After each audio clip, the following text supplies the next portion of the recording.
Anaya. It's the righteous vigilante Jamon Creek, and you're tuning in to Minds Wide Open. Hey, yo, check it out. This is Namestream, never mainstream. You're tuning in to Minds Wide Open Media. Shout out to the Florida Vibe Directory. You are now listening to the best playlist in South Florida. Lot of cash in my hand and it's going in that ass. Bring that thing a little closer. Hey, I'm a dog, I'm a Doberman. They say money talks and that's the way I spoke to you. And welcome back, everyone. This is the Florida Vibe Directory. On this episode, we got Otto in the building. Thank you, man. Appreciate it being here. Of course, man. So, one big reason I wanted to bring you in is because I understand that you have been in the service industry for quite some time. I have. Leading into your current position where you're working at Space Miami or for Space as a manager. Correct. So tell me a little bit more about that, man. Like, how did that all begin, So it started off with a buddy of mine named Lucas. He's a promoter at Space, and we were kind of spearfishing one day, and I got some random inspiration to buy a sailboat. It was just super random. So I told him, hey, listen, you guys are hiring by any chance? I'm trying to find some extra income. So I went to Space Park, and I spoke to our lovely manager, Jackie, to get a position. And I actually ended up working as a barback to begin with. So Okay. it's kind of like a little climb that I did. I started with 3 points. 3 points was an experience, man. I'm not sure if you were there, but the first day of 3 points, straight rainstorm. I know, man. Absolutely crazy. And that was technically I would say my third experience as a barback. Very limited, but it was kind of a eye-opener for me in the sense of like what barbacks go through on a day-to-day when it comes to pre-event, post-event, during the event. And I think within that time of me working at 3 points, I started just being myself. I've worked with other companies as a manager, and as me being a natural, I guess, team player, Yeah. I started kind of micromanaging the managers. I was trying to just ask, hey, listen, how we do this, just to get information so that I could kind of pick up some responsibility myself. And then I guess little by little throughout the events, I guess they started seeing my worth. And by the next event, I think Hocus Pocus came around. I was given a little bit more responsibility, and then I showed my worth by then, and then got promoted to manager. So That's incredible, man. Thank you, man. That just shows, like, if you put your best foot forward and you actually take as much responsibility as you can, people are going to see your worth so quickly. Yes. And they're going to be like, wow, this guy's actually giving a fuck and trying. Like, it goes a long way. I feel like with the hospitality business, especially Miami in particular, there's like a disconnect where, a lot of, employees just feel like their provider, whether it's a club or a restaurant, like we feel very disposable, and what I really appreciated with a Space is that it's the complete opposite. They really try to make you realize you're super valuable, your family, and that to me was something that caught my attention to begin with. Within my interview, I told them the one thing I only need if I work with the guys is a good work environment. I want to feel as if when I go to work, I'm not working. I'm like with a group of friends. So after experience 3 points, I'm like, this is exactly the space that I want to be in, because it's all about, the environment. I feel like I thrive more once my environment is comparable to my inner context. I see. So that was definitely a breath of fresh air when I actually found a company that did against the norms of Miami, not discarding us as like dispensable. That's amazing to hear, because usually when you think clubs, which for our audience out there, if you don't know, Space Miami is one of the largest clubs in Miami, open just about 24/7, straight up. One of the very few clubs here in South Florida that are allowed to be open till 12 p.m., 4 p.m. the next day. Insane. So, yeah. Very crazy. But they have created this environment that I am truly appreciative of that is unlike any other. They know how to create an experience out of music. And I can really take that in. And hearing this from you, that they create more like a family environment, it fits the brand. It fits the bill, It does. And I'm happy to hear that. It's incredible. Yeah, man. I mean, we already talk about it. We always talk about meetings. It's not about, selling tickets, selling drinks. It's really about the experience. We want someone to come and actually have a moment for them to remember, so that whenever they're in town, it's just a pleasant moment that they could, reflect on, not just, oh, I saw an artist. It's like, no, I was at space. It's an experience that you get to experience. So I see. Now you mentioned that you worked some of like a big festival, something like 3 Points. yes, How was that? man. Okay, so 3 Points. There's a lot of learning curves for me. You know, I've gone to a lot of festivals, music festivals, camping festivals, but working and being behind it really opened my eyes as to the amount of time and effort that gets put into it, you know, by the employees. You know, to be able to set up a venue, you know, in a normal space might take you a few hours, maybe a full day, but something the size of 3 Points, you know, it's weeks, you know. Not only does it require you to find the talent, but you got to have all the rentals in place, you know. You have to expect things like the rain, so like it's a lot of moving parts. And you know, when I was able to work at an event like 3 Points, I think the biggest lesson I learned there was expect the unexpected. I see. Like, I did not expect rain, so I was wearing like the most comfy shoes. But like within day one, it rained 4 hours straight. As a barback, you have to make sure everything's covered. You're moving everything before anything's set. So by the end of the event, like, my feet were so drenched. They were white. They were cracked. I couldn't walk. I had to take like an hour break before walking to my car so that I don't like not get to my car. So that was definitely like, all right, I gotta technically prepare. I bought like waterproof shoes. I made sure I bought waterproof socks because I was traumatized after that. But yeah, man, it was definitely enjoyable to be able to work within a space that I always go to. Like, events, listening to music is such a big part of my life. To work at one and still be able to enjoy the music was amazing. Seeing Wu-Tang Clan perform, seeing what's the name of the bass player that played with Mac Miller, Thundercat, man. Thundercat was crazy. Like, I did not expect that performance out of him. Yeah, seriously, he Literally, really is, man. That man is. You see him running down. His hands are not human hands. I'm like convinced, bro. He has like alien hands, or he has like 2 extra fingers that just come out of nowhere, bro. Because he's literally. Yeah, he's shredding that bass guitar in a way that I've never seen before. Yeah, man. It's unreal. So yeah, it was amazing experience, man. I definitely thank, you know, David Sinopoli and Swan. I think also Swan was part of it. So that's David Grutman. Yeah, for putting together such an amazing experience for everyone, even that's for incredible. people who work it. So when it comes to managing an event, right? I can't imagine that being entirely easy because you got a lot of different groups, a lot of different people depending on you. Yeah. What do you think leads to successfully managing a team in that type of environment? Damn, that's a really loaded question, but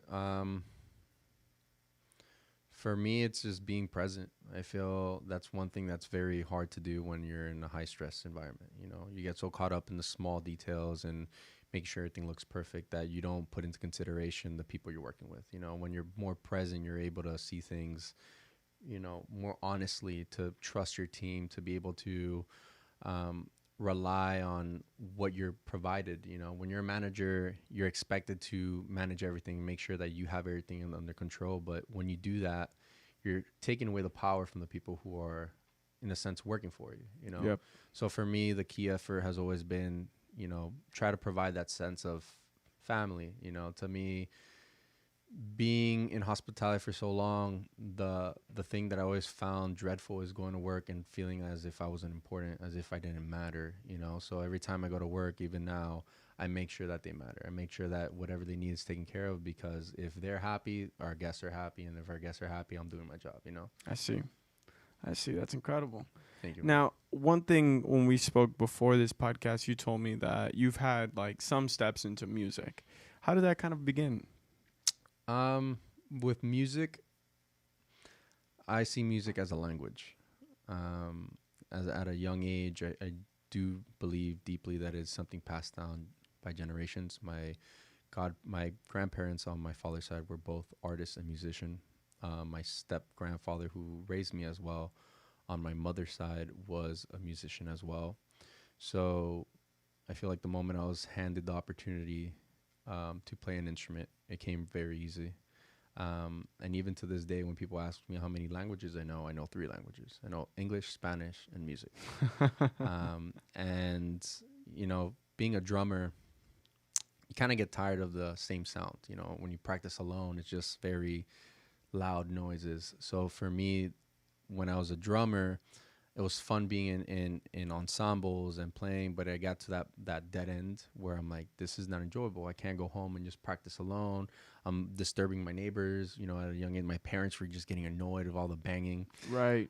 So something told me pick up a guitar. And the moment I picked up a guitar, that kind of expanded my musical, you know, field. I was able to learn more about harmonies and, you know, I never took music theory, but just putting myself in the space of listening, I feel personally taught me the fundamentals of music theory, where I could play a song right now and grab any instrument and then just tune in. It takes me 5 minutes to just find the key and then play along with it. I feel that's beautiful. It's definitely been part of my life growing up. I was a disruptive child, you know, within our system, where if you're not following the rules, we're going to isolate you, we're going to give you detention. And one thing I would do is I would carry my iPod with me, and I'm grateful for the teachers I had where they would allow me to listen to music. And whenever I would tune in my music, I would focus. I would be disciplining myself through music, and I would always get my job done, you know, when I wouldn't, but it was much more enjoyable. Gotcha. Know? So it's definitely therapy for me. Music is definitely a form of therapy.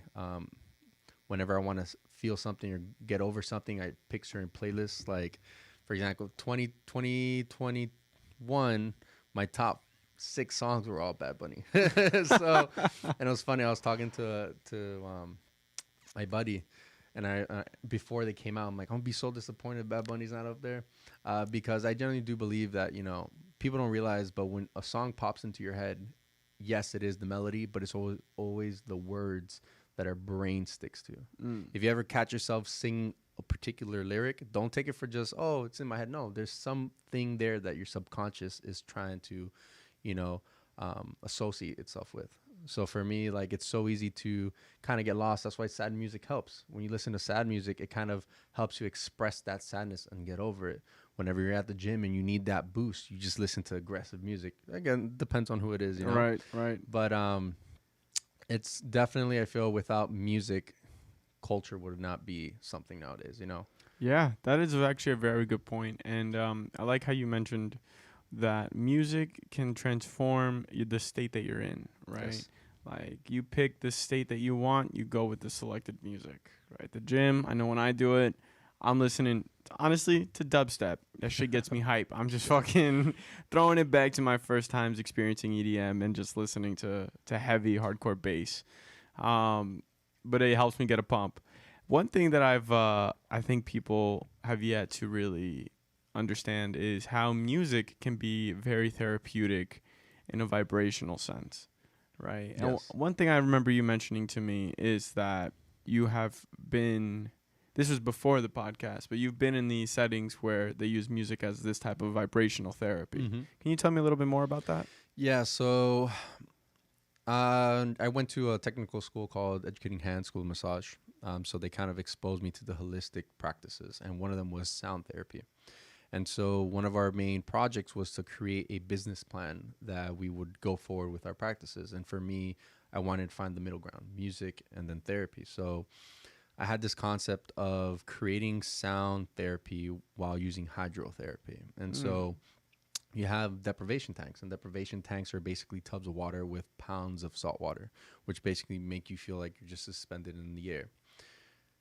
I wanted to add an extra oomph to that, and it was like add frequencies. I mean, if frequencies can change the molecules in water, then why can't it change the ones in my body? If you add salt to it, then you're kind of you're balancing out your how do you call it? pH? Not your pH, but your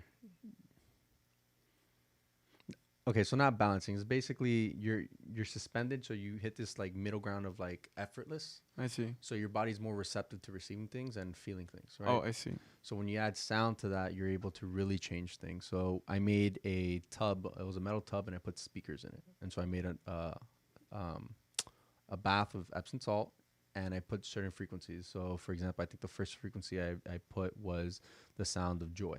You know, I wanted to feel what it was to be joyful. So I put in my headphones, my earplugs, and I went underwater, and I was down there for I think 30 seconds, and like I could feel my body vibrating. It was crazy sensation. And then I went to Loveburn, and there was a water station. So this is the first time I actually experienced it, you know, in person, in a sense of like intaking it. So this guy would get a cup of water, and he has speakers, and he'll blast a frequency into it, and then he'll flavor it with like essential oils or herbs. So you'll have different glasses. So instead of it being a liquor bar, it was a water bar. So you had happiness, you had abundance, you have fulfillment. So you pour up a little bit of everything, you know, and then you drink your cup. So I believe in that to an extent, in the sense of like, if you really want to go into the science where you could actually create water specific for a feeling or an intention, you know, I believe in that. Do you remember what the frequency of joy, like anything about it, like maybe what frequency or No, I mean, I pulled out the frequency wise. I don't know the frequency. I found a document on Google with all the different emotions and then the frequency that they pertain to. Yeah. I mean, it's. I've done a lot of things like that. You have? Yeah. Here neither. It's pretty cool. I feel like that's something people should really explore a little bit. I mean, we listen to music all the time, and we don't think about it in the sense that if we are a wave, right, we're made of molecules, that we could disrupt our own waves. Right. I personally, when I go to music festivals, one thing that I do realize is my cell phone service is MIA, right? It's not that there's no capability, it's just there's so many waves in the air that it disrupts your cellular service. And so it disrupts your body. So I'll leave music festivals if I'm in the front and I feel like very jittery because my molecules have just shifted to the frequencies that are being blasted. You know, again, there's been a lot of, I guess, examples of DJs that die from cancer. And like one thing that people speak about is the frequencies that they're around. You know, it kind of disrupts the chemistry within your body, and it starts creating cancer cells and things of that nature. So to an extent, sound does affect us, and it's something we could use to better ourselves as well. That is super interesting, because the sound, and it's I've seen it. Like, have you ever seen that video of sand poured on like a pan, and then you get the vibration, and it literally creates an entire new formation of sand, and it's perfectly symmetrical. There's divine symmetry within the sound that it's giving off. So I can only imagine what something like that could do to ourselves, right? It seems to add up very well. And my first experience with sound therapy was I went over here to the Banyan House, and they had a sound therapy session, and they had the sound bowls. Now, for anyone in the audience that isn't familiar, a sound bowl is essentially a deep bowl kind of made of glass, and you can rub a mallet around it, and it creates a very high frequency. And when you listen to this, it just like balances you out. Like, it just totally puts you in a trance, man. And I think it really helps you kind of elevate this state of consciousness that you're like, I can achieve this just by closing my eyes. Yes. You know? Yes. Which I think is wild.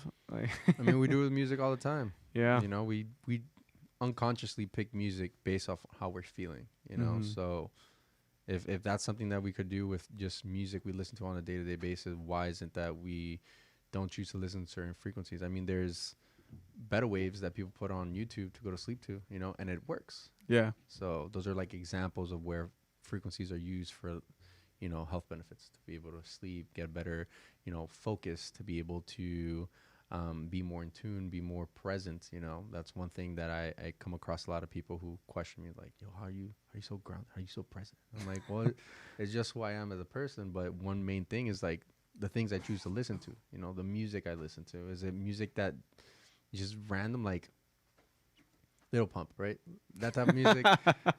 I don't get it. Like, I get it's more of, if I think of it as an art piece, yes, it's artistic. If I think about it more into like how it makes me feel, I don't know how it makes me feel. It leaves me confused, you know? So that to me is like, all right, am I going to choose to listen to this often? Not really, you know? So that's why I'll listen to blues, jazz, something that soothes me, puts me in that state of like, I'm here. This is the time and space for me to think about, not in the future, not in the past. You think about the past, you become, you know, depressed. You think about the future, you become anxious, stressed. Right. You know. Right.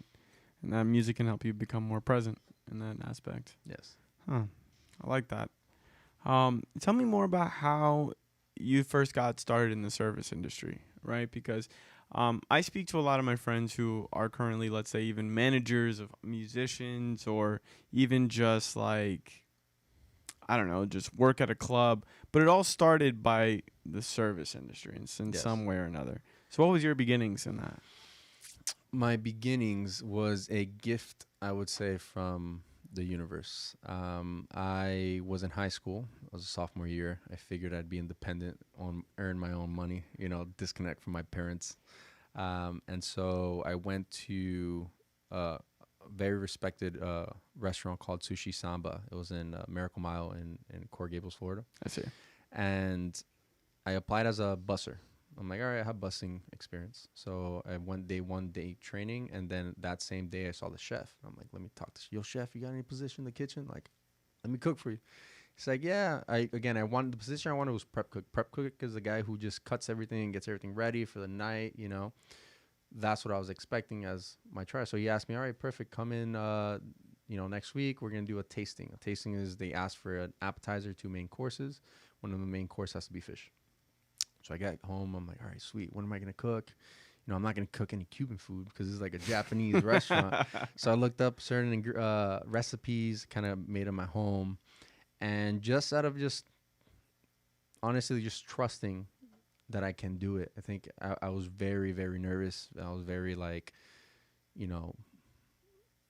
very negative with myself in the sense like, oh, you can't get this position. It's people who've been in culinary school for 4 years get this position. But, my conscious, not my subconscious, my conscious was like, nah, dude, you should do this. I'm like, let's try it. So I went there, did my cooking, and he tried everything. He looked at everything. And keep in mind, this guy has won 3 or 4 Food Network competitions. So to me, when I saw this guy, I was like, dude, this is like Gordon Ramsay right here, man. He's gonna shit on my food. He's gonna shit on my food.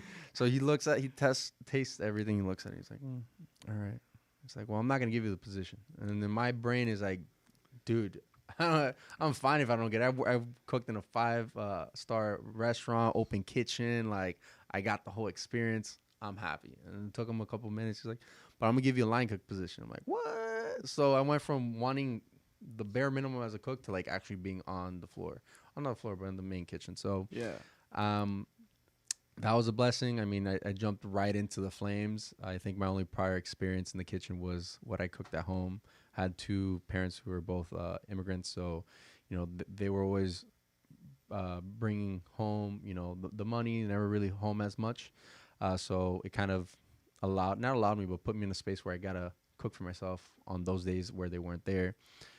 So just based off my own life experience of cooking, I got this position, started working with the chef, and his name's David Sears, I remember now. And he saw that I had potential, so he would teach me, all right, this is how you cut this, this is how you make sure that you don't overcook this and that. And like me being a sponge, because it was definitely one of my passions. I always wanted to open a restaurant, so I'm like, I'm gonna take everything from this guy.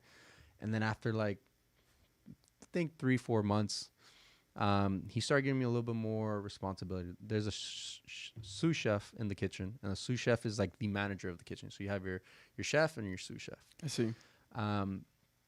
And so, me being the line cook, there's not much responsibility that I'm given. I have to listen to the sous chef, but there was days he'll just give me a little bit just to test the water, see if I'm capable of doing it. Inventory, trying to come up with a dish for Miami Spice. And within this process, I started like seeing what it takes to run a kitchen. I'm like, this is pretty cool. You're in charge of trying to get good prices for, expensive cuts of meat. You're in charge of making sure that the presentation's nice, that you're able to come up with a 4-course meal for certain seasons. And I'm like, this is pretty cool. And then I think month 6, there was like a shift in the chef, right? This was after a very important event we had, finished at 1 a.m. Keep in mind, I'm still going to high school, right? I'm working 40+ hours a week. Damn. Yeah, dude. So I'd go, I had a dope homeroom teacher. He'd see me like devastated. I'd put my head down and he'd look at me. He's like, did you work last night? I'm like, yeah. He'd write me a pass. He's like, take this to all your teachers, come back, rest for a whole day. I wish I remember his name, man. But the chef was like, I need you to stay. And I'm like, I can't. It's like, it's 1. I got class in the morning. This shit didn't take like 2 hours.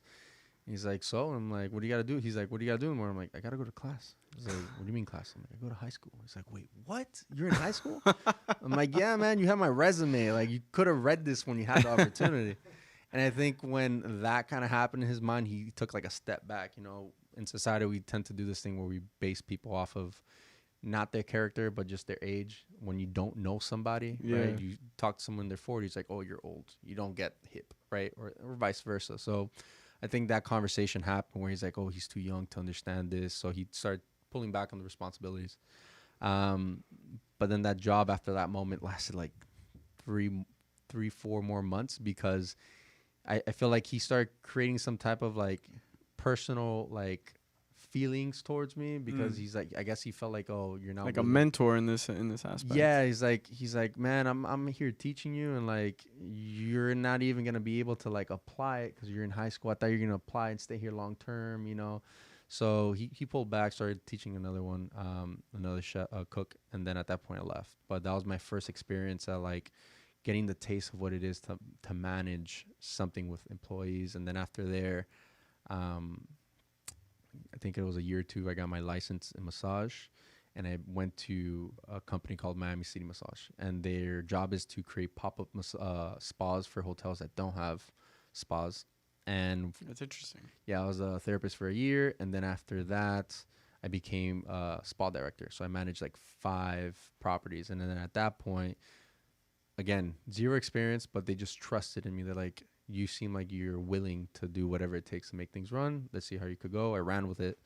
And that was basically the start of me going into management that then led to the position I'm at now at Space. Amazing. Yeah. Amazing. So you took a lot of different qualities from jobs that had nothing to do with music and then just tied it right back in. Yeah, it's a craft, you know? Like, Right. people tend to look at things very superficial, but at the end of the day, like, the time we put into something, you know, question is why are you spending time into it, and it's something can you take on and add it to different, you know, facets in your life. Mm-hmm. It shouldn't be a one-way street, you know? Definitely. Now, I remember you telling me that you wanted to kind of build a sense of community, Yes. right? Do you see yourself incorporating musical components to this, or maybe that's sound therapy? 100%. I mean, a majority of my friends are artists. I am myself a musician. I'm not an active artist. I tend to come in whenever they need an extra musician, things of that nature. But, you know, after the pandemic or during the pandemic, I realized that there was one common goal that we all wanted, and that was having that sense of community. You know, we were meeting our neighbors for the first time. We were spending time on wearing masks, not because we felt we needed it, but it was more being considerate of the people around us, right? Mm-hmm. So there was a sense of wanting to connect. And, you know, in Miami, the amount of bars that we could see live performers are very slim. A lot of the clubs, particularly, you have a lot of DJs, which are also local artists, but then where are the actual musicians? So for me, to be able to provide a platform where people could actually tune in and just know what's within the community is something that I truly want to aim for, and to be able to provide that to the music community is going to be like a big pillar to what I'm trying to create. You know, music is, Like that. if anything, made who I am today. So without it, I don't feel like I'm serving, you know, the common good I for see. not supporting them just the way it supported me, you know. I see. Definitely. And what communities do you feel like you really want to tap into that would be receptive to this? Well, one where I see that it's dying in Miami is the jazz community. The only place you could find jazz would be either at Miami-Dade, Wolfson, which is a campus, or at, I think there's only 1 or 2 other jazz bars. It was like in the Black Miami. Cat or something, and I think that closed Man, down. yeah. So like when I found out they closed down, I was like bummed out. Like I wasn't able to go to it. And I love live performances. If there is an orchestra performing, I am the first one to buy a ticket. Like I really enjoy seeing people express themselves with an instrument, right? So to not have many outlets to do that, it's kind of sad. So that is definitely one of them. But again, there's so many different genres in Miami. You know, you have a lot of rock bands, Latin bands, you have some hip hop bands coming up, or you have like bands that are just on drum pads, like musicians that just, it's kind of like FKJ, like you are the one man band, you know. You are creating everything right there. And I feel like we all deserve some way of support, you know. It's the one hardest thing to do when you're a musician, especially in the upcoming phase, is like being able to get exposed. You find every opportunity, whether it's doing it for free or going to the corner and performing at, you know, Wynwood, you know, just to have time to play and just be heard, you know. So I hopefully within the year I'm going to be able to provide that opportunity. And with working with Space, I definitely am going to try my best to provide that to them as well. Definitely. Do you feel like you're making a lot of valuable connections working for Space currently? I do. I mean, from all my friends, I was the last one to enter the music hospitality industry. I see. So I've gotten a lot of praises from them. You know, they're like, "Yo, it's been a while. We've been telling you should come. About time." So it's just nice to be able to be in the community, work with my friends. You know, be at events and look across and just bump into them, like, "Yo, what's up? You know, how's the event?" And just socialize with everybody. There's a lot of great people who work in the industry that, you know, are just not seen just because they work behind the scenes, but there's definitely a lot of opportunity, you know. And again, it goes down with like they're willing and wanting to help. As long as you can ask, they're more than welcoming to give you the help. I see. And this is a big reason why I felt you would be amazing to interview for this podcast, is that I think a lot of people don't see the back end of a show. You get me? Like, they see the music, they see what's going on, but they don't see the management that goes on with the bartenders, the bar back, the even janitorial staff. Like, there's a lot of different elements that goes into making sure everything runs correctly, you know. So tell me a little bit more about Art Basel. From my understanding that you were working that. Now, Miami is known for having these crazy events during this time, and it almost goes on with no sleep. Yeah, man.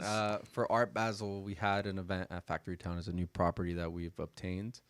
Hopefully, we're going to be able to create into a very nice venue within the next year. But we had a 5-day event there at Factory Town. And normally, how it starts off is you find your artists, you make sure that you get a good promoting team, you get lights, security, bartenders, barbacks, rentals. There's so many things that go into this, which is why there tends to be a team of 5 or 6 people who work together to make sure that it just trickles down, you know. I see. One of the main things after all that's done is like attire, you know, outfit. We want to make sure that there is a certain ambiance, so we'll make sure to send out, all right, day one, this is what you're wearing all black, we had Mad Max theme one night, so we had to like send pictures of this is how we gotta look, makeup, you know, make sure you have any type of medals on you. And it's pretty cool because you see all the bartenders express themselves, and then the bar backs the same. So it gives us, you know, a way to express yourselves. Not like you go to a club and everyone's just wearing black.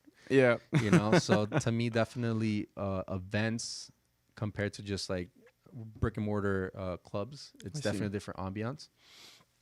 So that's the first thing. Then the second thing is, you know, we go to the location a day prior so that everyone gets situated on everything. We kind of go through the steps on how we want for the barbacks, how things should be set up. So for barbacks, their job is to make sure that everything's, you know, prepped and ready for the bartenders, from cups to chasers to sodas to, you know, little miscellaneous like napkins, straws, just so that it can make their job easier. The reality of having a bar back is that if your bartender does not ask you once for anything, you're doing your job, right? So we do a run through on how bars should be set up with events like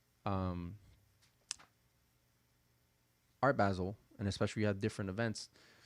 The whole property is not open the whole time. So we'll have events on this side of the property on one day and the next on the other. So there's a lot of pre-production in the sense that if there's all the bars are set up here for this event during the night, and the next morning we grab all the bars and we reset them in another spot. Oh, wow. Yeah. So we'll have like a team of 10 most of the times, or they're the bar backs as well, which is why they're like the most underrated part of an event,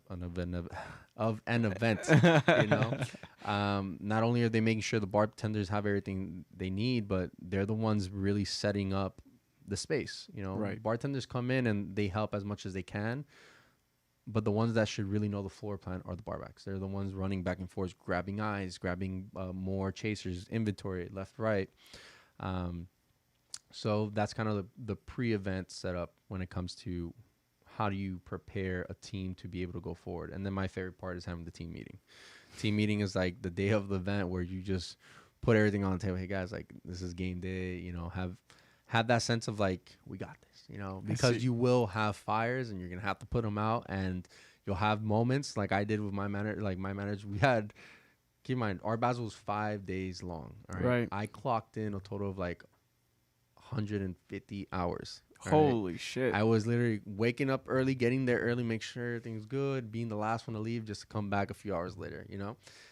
And I remember it was day 4. And like, we're just going at it in the sense of like talking about over the smallest things, like placement of the waters or something. And like, we're just eating at each other's heads. The next day we come like, yo, we good? Yeah, we're good. Is that all right, man? I love you. So we go forward.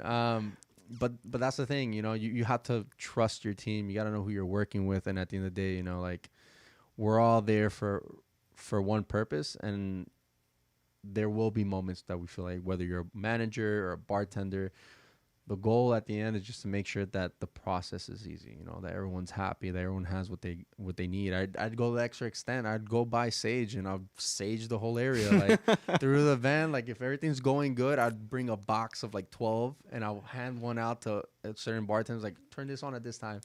And I was like, oh my God, is that sage? He's like, yeah, it's sage. Because the vibe, you know? So it's all about the experience. Yeah, man. And, you know, after the events are done, you know, it's closing. So you have to make sure that everything's ready for the next day. Everything's preset. The alcohols are brought all back to the back of the warehouse. Everything's counted for. You know, we go through checkout, which is a process. It's like sometimes takes up to an hour and a half because we have so many bartenders. We want to make sure that, you know, they know how the night went. You know, as a bartender, you make your money off of tips, so you want to know how much you made that night. So that's the process. And then at the end, once everyone's done, managers do a walk through, make sure everything's kind of set.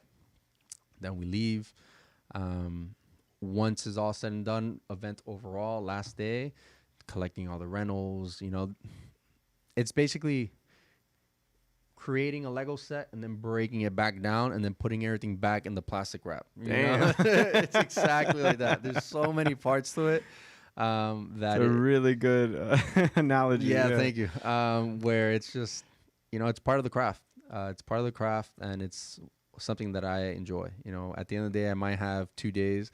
After every event, I always have at least 24 hours of a coma. Don't talk to me. Don't call me. My phone is off. I need to go in hibernation. I come back, and then it still takes another 24 hours for me to get back to normal. So self-care is a big thing. You know, as a manager, especially you're putting in the hours, you got to make sure that you're doing what you got to do because you got to be back the next day. For me, you know, drinking Red Bull the whole night, it's not going to help. So you have to find other ways. For me, I love food, so I make sure that I feed myself fuel, that I'm always hydrated, you know, so that when I do go home, I'm not wired from the coffee or from the Red Bull. You know, that's one problem with people in the industry. You know, we tend to need to be up because we're working through the night. We drink a lot of Red Bull. We become dependent on it. We kind of overdo it because one Red Bull doesn't do it anymore, and I do 2, 3. You know. And so you know you're drinking fucking like 5 energy drinks in one night. 3 coladas at once. Like, you know, like you don't want to be doing that.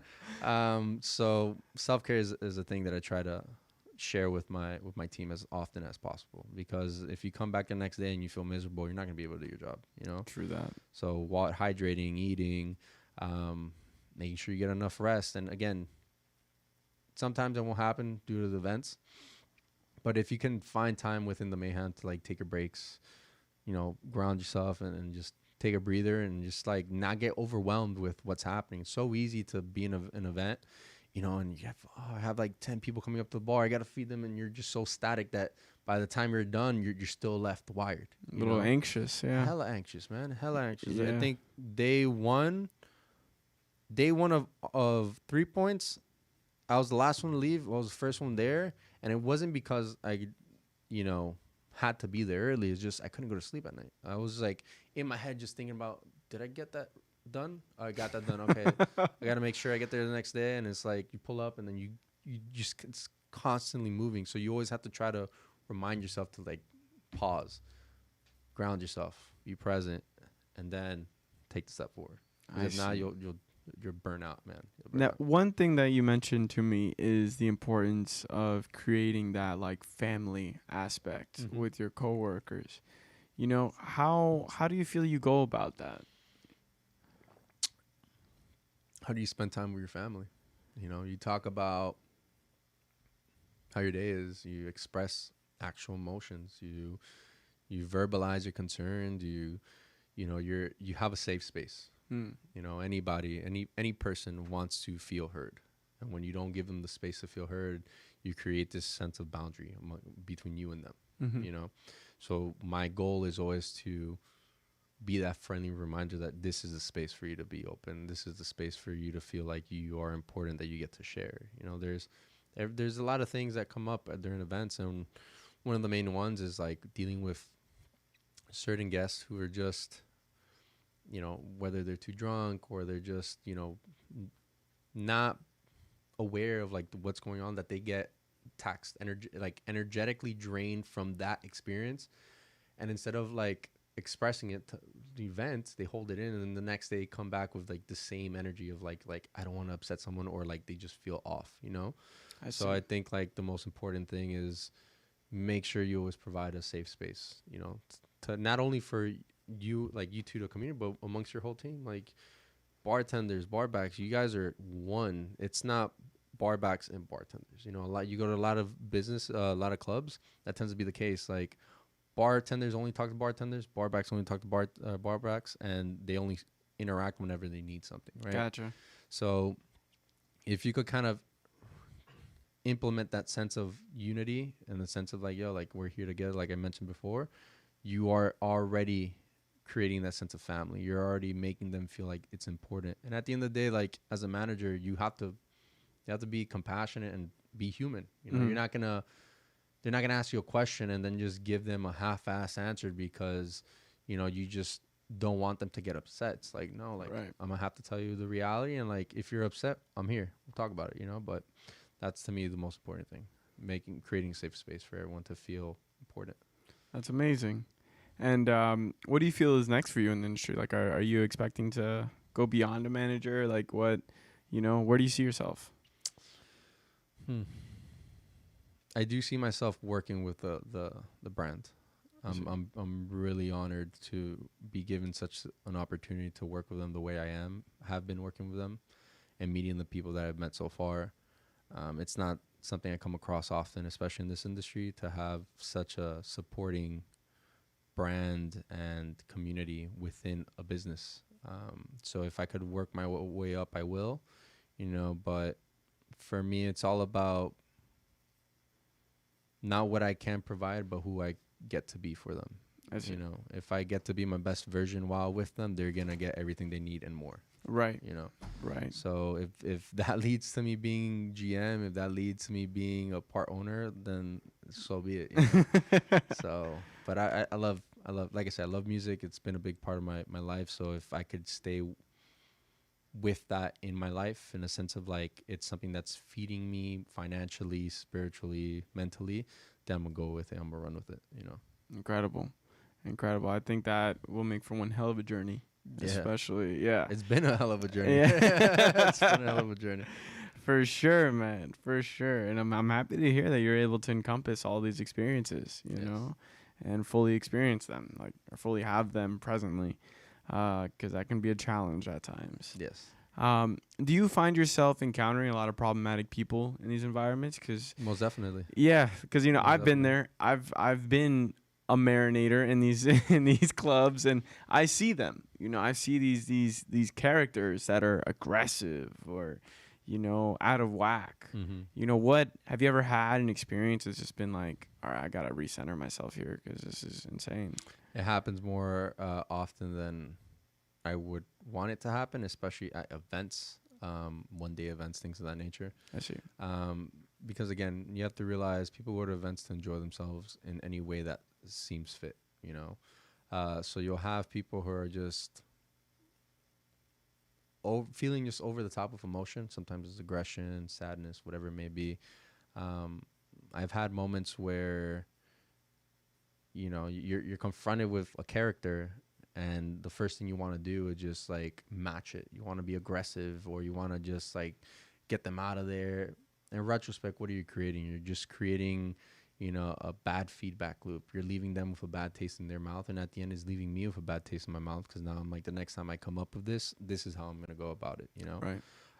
So the hardest thing to do when in that space is like being able to have that person understand where you're coming from. You know, the guest is always right. However, there are moments where they're wrong, and you want them to realize, hey, listen, like, I'm actually here to help you. I'm here to make sure that you're having a great time. I don't want you to feel like I'm your enemy. But when you're already in the moment, when your ego's yelling like, I want this, or I'm right, it's like you have to kind of go through a maze to kind of get to them. So definitely I've experienced a couple characters.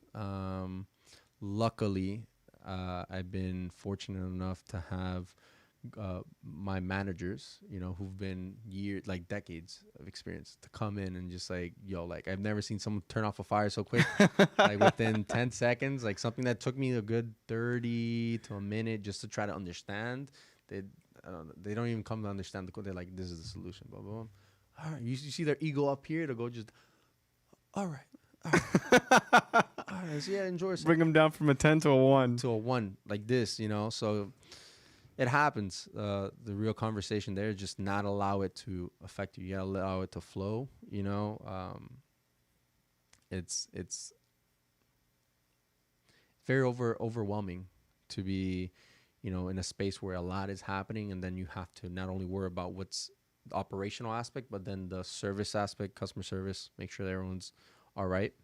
But yeah, it happens here and there, and just the best thing to do is just compassion, you know, have compassion towards them and understand that there's something either that they aren't aware of or something that they've experienced that has led them there, and just understand it. They're another human having their own experience, and I'm just going to be here to try to help them find, you know, peace within the situation. I see. You know, that is pretty incredible, because it's almost like you guys not only have to be, like you said, operationally sound, customer service orientated, but then also like mediators at some point where you're like, oh, look, I'm gonna have to be your therapist for like a solid 5 minutes here and just it happens. help you process this real quick and then calm your ass down. So, you know, I feel like that's a lot to take on your shoulders, especially. It's worth it. Yeah.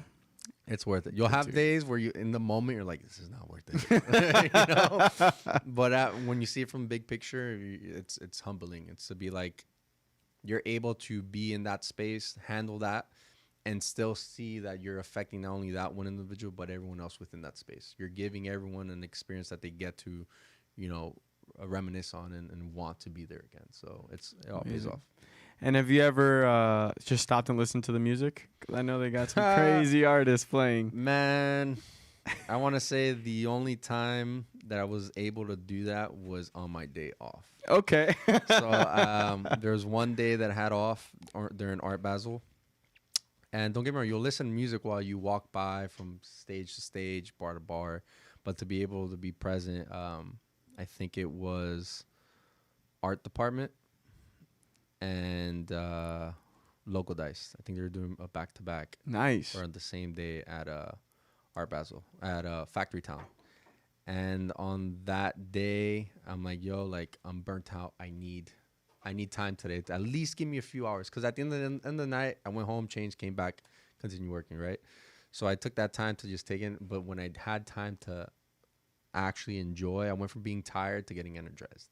I see. Because when you're in that space and you're just hitting that 808 constantly, your body's like, I don't want to be here. I want to just listen to some soothing music in the car. Because you'd be surprised. Like, at the end of every event, the first thing I do is I go on my playlist and I just listen to, like, chat. Something very soothing. The complete opposite of what I'm listening to the whole night. And I just drive home, just very chill. But when you're actually able to be present, like, you get the energy, which is what people go to the festivals for. You know, they're there to feel something. So when I was able to spend that time, be behind on the stage, I'm like, yo, this is dope. Like, Yeah. I love my job. So yeah, you'll have moments so you could actually enjoy it and meet artists. You know, I've had the opportunity to meet Disclosure, Local Dice, Art Department. It's incredible. I think the one big one that happened recently was Peggy Goo. Peggy Goo was at Space Park. I was able to exchange words with her. I wanted a picture of Peggy so bad. I love her music.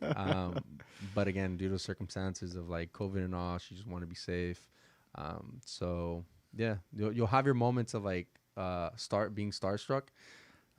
So there's a perks of being a manager to events like this. Yeah, I see. So you may not be able to fully enjoy the music, but there's definitely that aspect where you might be front and center with that artist. yes. That's pretty badass. Dude, you know? Disclosure, at the end of their event, they had like a mini party. We had a truck that the back was converted into like a mini bar. And they were playing all the classics, like from James Brown to the Four Elements, like all that. I was like, yo, that's a vibe in there. That's a vibe in there. So we went in there, took a shot with them after I finished my shift, and it was just like, this is dope. Like, these are like moments like you won't ever have the opportunity to just vibe. It was them two, because Disclosure is two people, and their team. So it was maybe in that truck like 5-6 people, super intimate. Wow. So it's cool. It's cool. That's dope. Yeah, That's man. really dope, man. Getting the experience, it seems like, you know, the job, like any job, it has its stresses. Yes. You know, but the upside, there's plenty. You know, the connection you make with your coworkers, the gratification you get from making this event happen, you know, things like that. And also just meeting artists, pretty badass. Like, It is, man. It really is. it all adds up to be one heck of an experience within the job itself. Yeah. So that's phenomenal. I mean, I say it to anybody who's a musician or into music.